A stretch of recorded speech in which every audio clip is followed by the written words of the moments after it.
Hey everybody, this is Perch, and this is an article I found.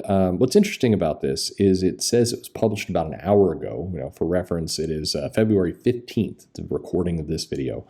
So it'll come out in a few days. But this is actually an article. If you scroll all the way to the bottom of the old Newsarama article, sorry, Games Radar article, it was published in 2011. So this is a 12-year-old article or so. Which presents some interesting wrinkles to it. Now, if you've been listening to this channel, obviously I've talked about this topic several times.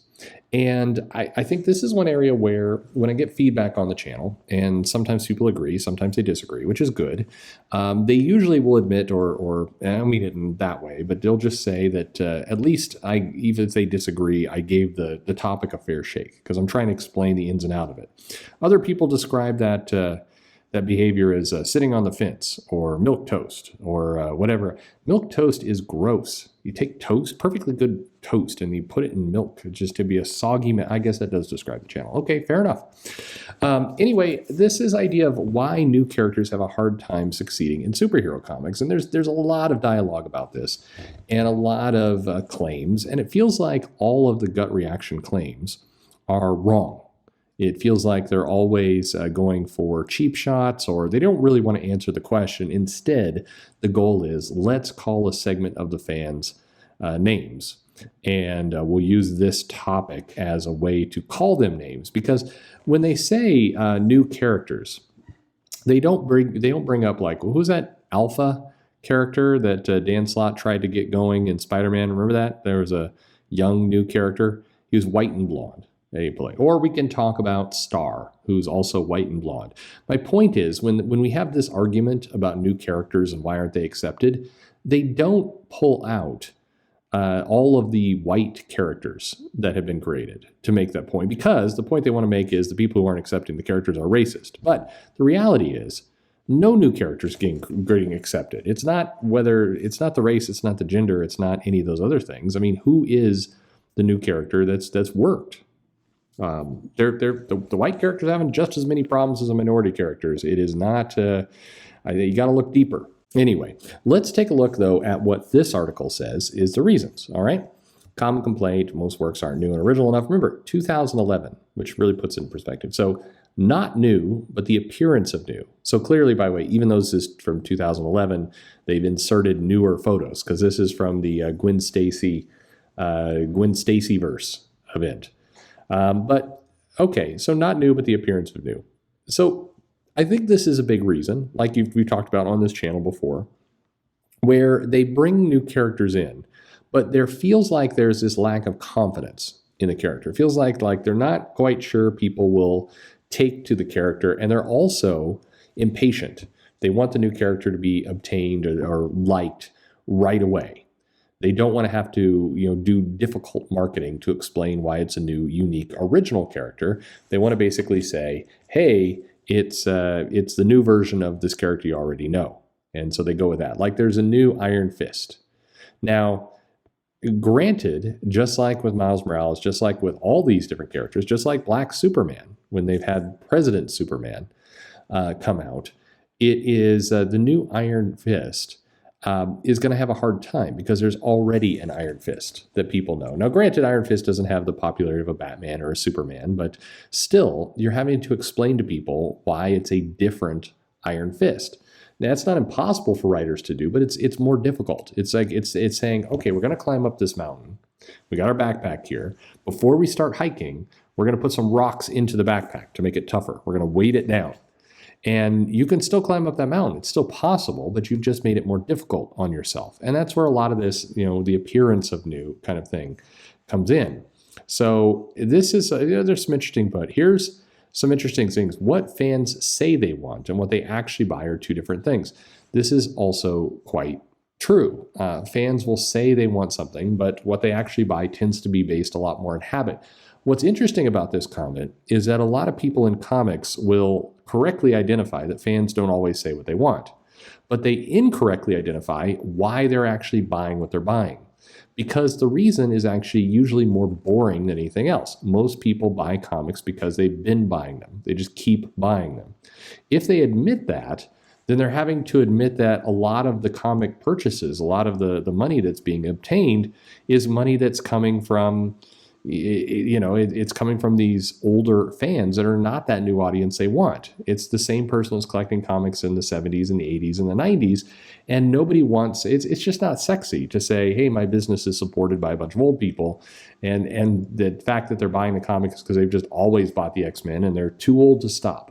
Like, that's not a very exciting thing to say, but that's a core part of who's buying comics right now. The problem, I know another reason why people don't like to admit that is because they don't have a solution for it. What they need to be able to do is to say, hey, these new characters, hey, this new stuff's going to go over with this audience, and we're going to be able to attract new people to it, but we don't really know how we're going to do that. So we're just going to kind of ignore the fact that our buying audience is made up of, this existing group.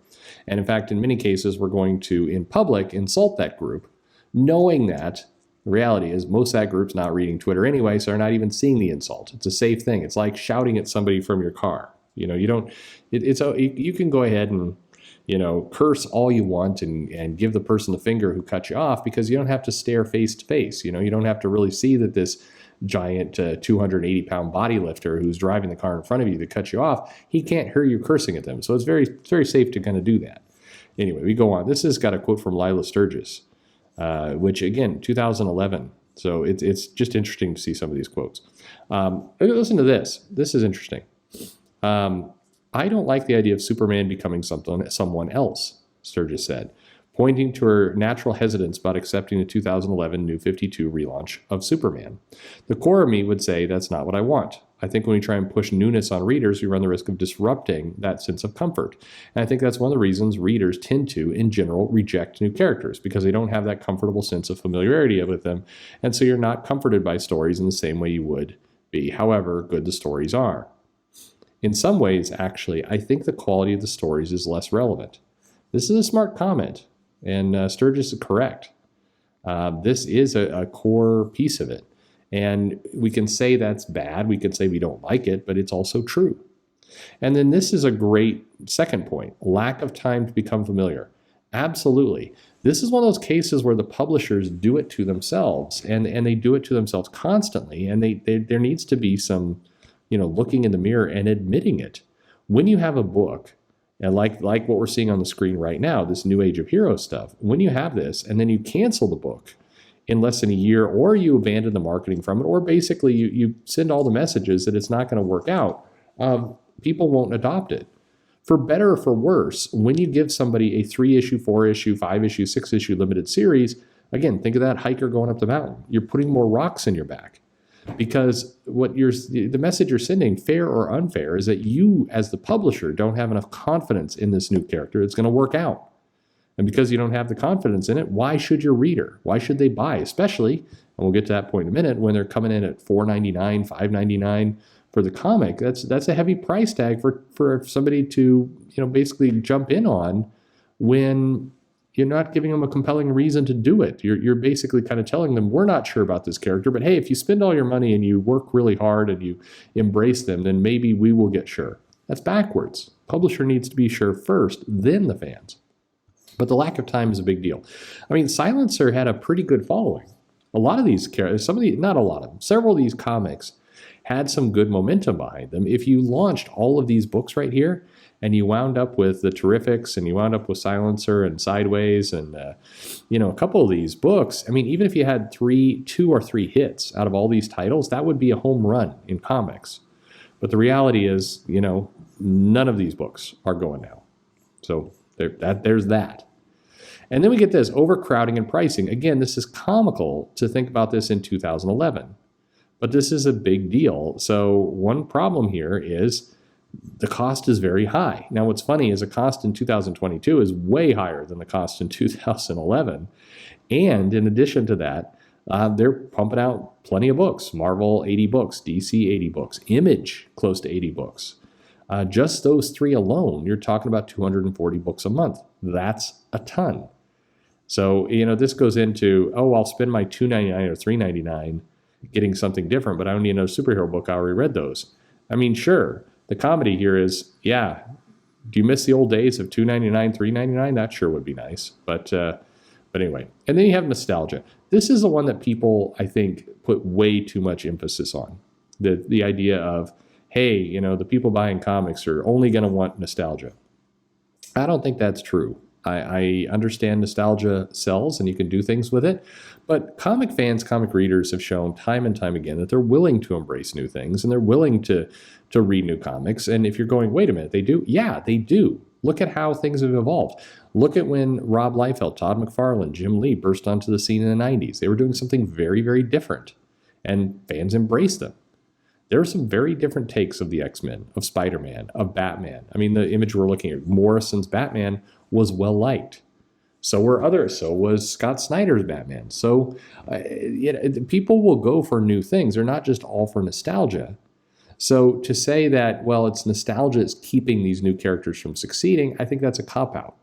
The thing that's keeping the new characters from succeeding are what we talked about. They're too expensive. They don't give enough attention or time on them. And in many cases, they're not new, but they're kind of faking you with the appearance of new. Hey, what if Wolverine was a girl and wore a hood and was Gwen Stacy somehow? I mean, why? What's interesting is when I see Marvel, for example, really putting a lot of effort toward making Laura sound and act like Wolverine. If you read the current X-Men line X-Men book that Jerry Duggan is doing, they take pains to write Laura as though she's Wolverine. Same kind of personality, same kind of gruffness, same kind of like, I don't have to play by the rules. There's an element of sameness there. And the question a lot of people might have is, why don't we let Laura just be Laura? Why are we trying to turn Laura into Wolverine while we're calling her Wolverine and giving her a costume that looks like a knockoff version of Wolverine? Like, isn't Laura worth more than that as a character? Like, why are we spending so much time trying to make her into someone else rather than let her stand on her own 2 feet? It's an interesting dynamic. But I thought this was an interesting article. I wanted to walk through it with you. Again, we've talked about this on the channel a bunch. It is, again, funny that this is from 2011. And it's funny that this is being said. What I think is very true here, and it really speaks to where the discourse in comics has gone completely off the rails, is in 2011, they were talking about this with these reasons. You have Lila Sturgis in here giving quotes. And what you don't see anywhere in here, even with the nostalgia, they talk about people struggling to inherit things. You do not see fans are racist, fans are bigots, fans hate it. You don't see any of this in here because in 2011, that's not how we were talking to each other. And I thought that was interesting too. But anyway, let me know your thoughts in the comments below. Like and subscribe, of course. And thanks for listening.